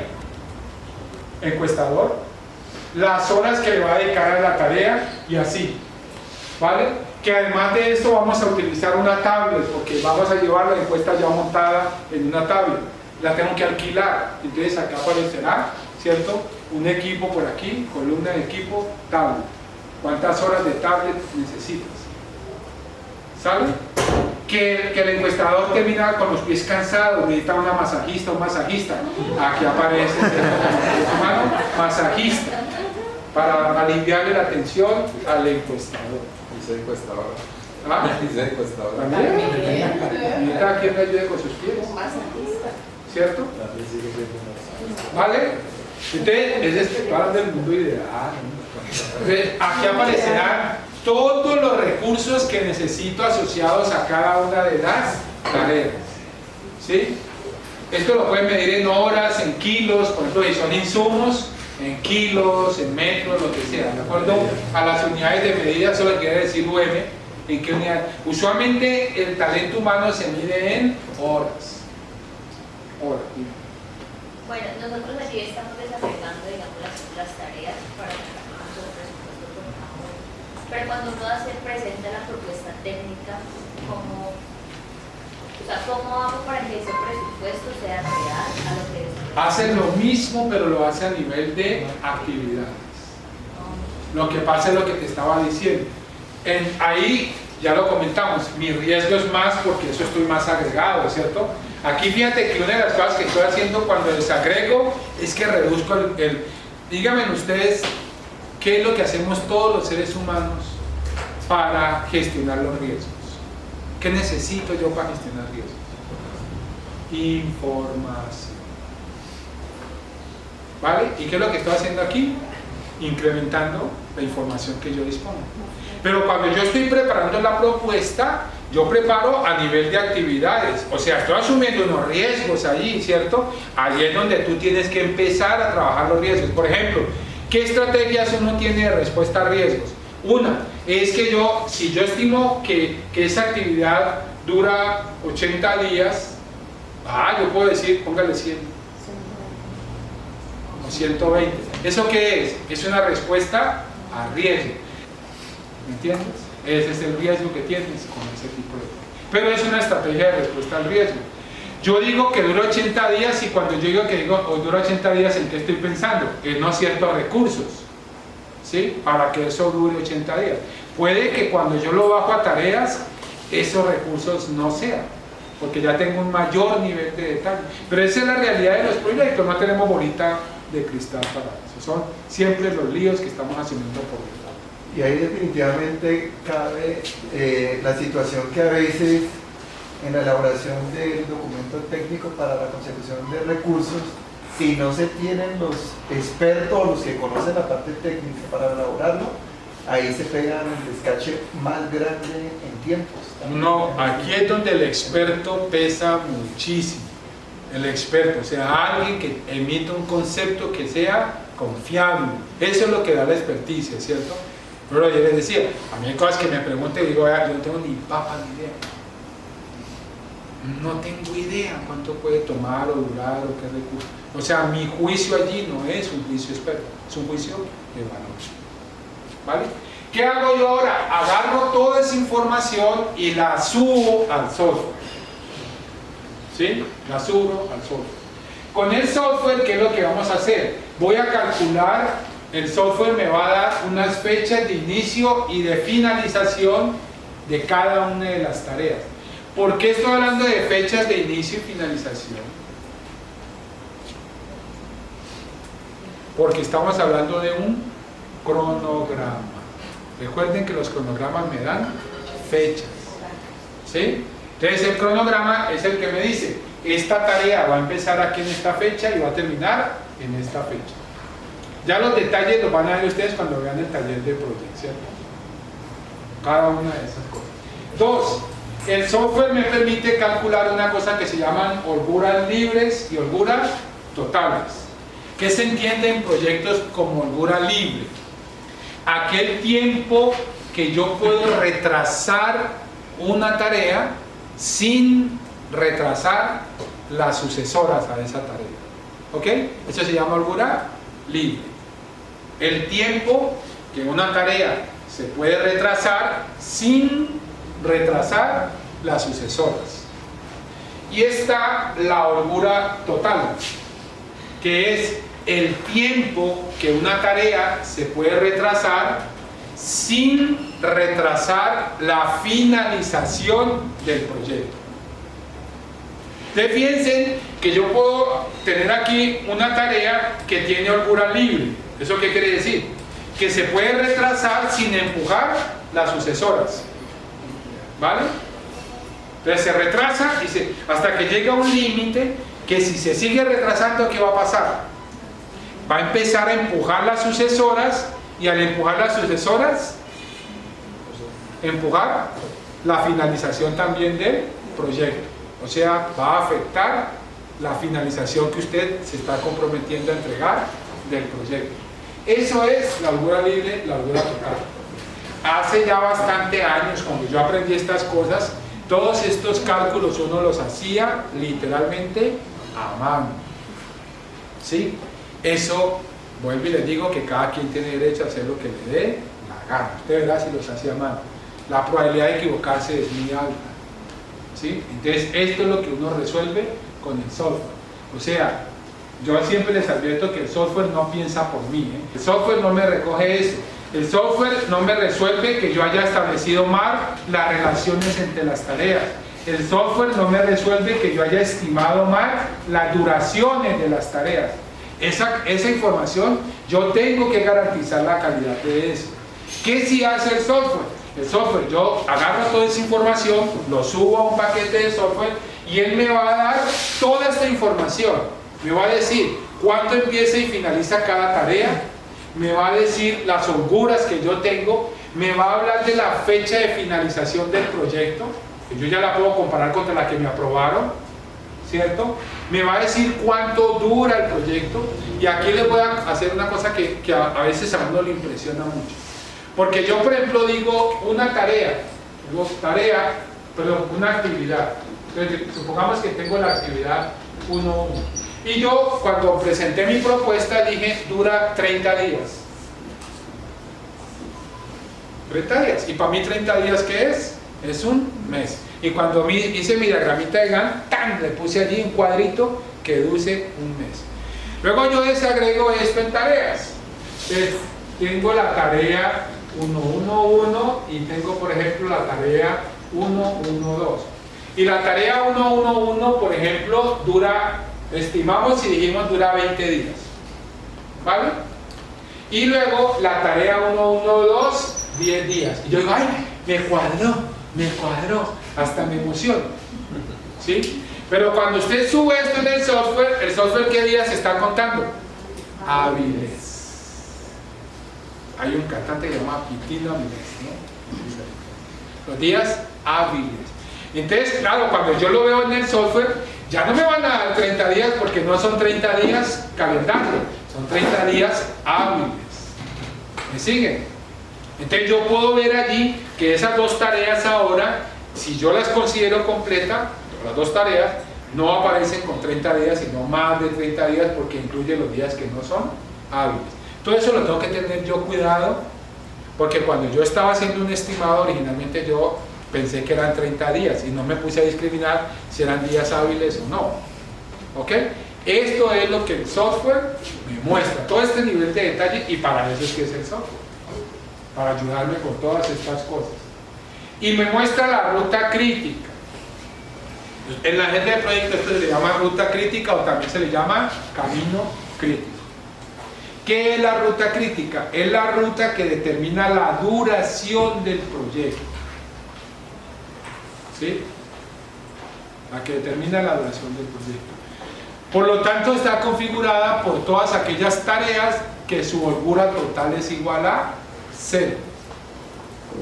Por lo tanto, si alguna tarea de la ruta crítica se retrasa, ¿qué va a pasar? Se retrasa la duración del proyecto. Entonces, esta es una tarea, esta es una ruta que cuando yo estoy en ejecución tengo que cuidar, ¿sí? Porque si se me retrasa, me va a retrasar la finalización del proyecto. Toda esta es la información que uno lleva a el software, para que el software le muestre a uno todo eso. Esto es, por ejemplo, esto es lo que van a hacer ustedes el jueves. ¿Qué les recomiendo para aprovechar la sección del jueves? Esto es muy bonito, ¿sí o no? ¿Qué les recomiendo? Prepárense una EDT. Ya ustedes saben que es una EDT, ¿sí o no? Agarren una EDT de cualquier proyecto que ustedes hayan trabajado, cualquiera que este sea. O sea, aunque sea en un gráfico, en papel, hecho a mano, alzada, lo que sea, vénganse con una EDT así para el jueves, miren, así. ¿Listo? ¿Para qué? Para que el jueves, haciendo el ejercicio con el software, vayan desagregando estas actividades en tareas. ¿Estamos? Y a partir de aquí, ustedes puedan estimar la duración de estas tareas y además establecer las relaciones entre ellas para llevar esto a una herramienta como Open Project, Project Libre o MS Project. ¿Sale? Pero porfa, tráiganse esto, porque si no van a perder tiempo en el taller. Ay, no, dime, yo pienso. Y Diego los va a mirar y dice, ay, no me presione. ¿Vale? Pero si ya, aunque sea borrador a mano alzada, no importa, para eso la herramienta que van a utilizar, para ver cómo eso se puede cargar en el sistema. ¿Sale? Con esto, ¿qué lo esperamos? Que al final de las dos sesiones que ustedes ven, con herramientas, vean cómo esto que les he contado se convierte ya en representaciones visuales del proyecto. Que ustedes puedan representar el alcance del proyecto visualmente con una EDT y puedan llevar esto a un cronograma de proyecto, ¿sí? En el cual ustedes puedan decir, la actividad 1.1 que tiene las tareas tales, empieza a tal fecha y termina tal fecha, ¿sí? ¿Es crítica o no es crítica? ¿Cómo veo la ruta crítica en ese diagrama que les estaba mostrando allí? Va a presentarme la herramienta. Esto es importante, muy importante, porque al final del curso les vamos con Diego, el otro profesor, a mostrar cómo se hace seguimiento y control a un proyecto. Y ese seguimiento y control, si no tiene estas herramientas, pues se vuelve un seguimiento y control de cómo vamos. Pues bien, yo creo, ¿no?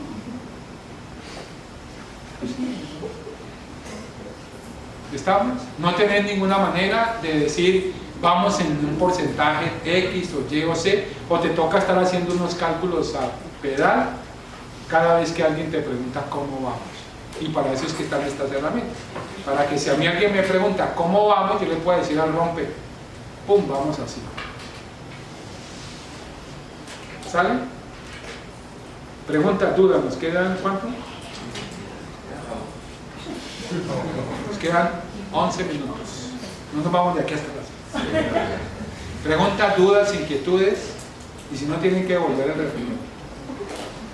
Bueno, entonces, esta es la lógica del alcance y la lógica del cronograma. Ya lo tienen claro, estamos hablando de un alcance básico que se caracteriza porque yo desagrego todo esto a nivel de tareas, y luego un cronograma que pongo todo esto en el tiempo.